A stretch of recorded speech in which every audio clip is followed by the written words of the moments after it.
সূর্যের গরম, সূর্য যদি 1 ডিগ্রি সেলসিয়াস নিচের দিকে নামে, বিজ্ঞানীরা বলছেন পৃথিবীর অস্তিত্ব লেশ হয়ে যাবে। 1 ডিগ্রির উপর দিকে উঠলে পৃথিবী বরফ হয়ে যাবে, ঠান্ডা হয়ে যাবে, পৃথিবীর কেউ বাঁচতে পারবে না। মহান কুদরতের মালিক আল্লাহ রাব্বুল আলামিন সূর্যকে এমন স্থানের মধ্যে প্রতিস্থাপন করেছেন, ওয়াশ-শামসু তাজরি লিমুস্তাকাররিন লাহা, সূর্যকে আল্লাহ রাব্বুল আলামিন এমন জায়গার মধ্যে স্থাপন করেছেন, সূর্য নিচের দিকে আসতে পারবে না, উপরের দিকে যাইতে পারবে না।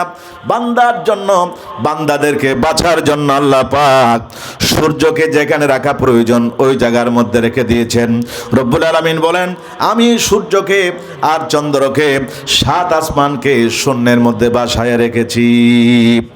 সেই মহান আল্লাহ রব্বুল আলামিন বলেন, আমি আমার নবীকে 1500 বছর আগে নবীকে আমি সাক্ষাৎ দেওয়ার জন্য, সরাসরি কথা বলার জন্য আমি আমার নবীকে দাওয়াত দিয়া আরশ মুআল্লায় নিয়ে এসেছি।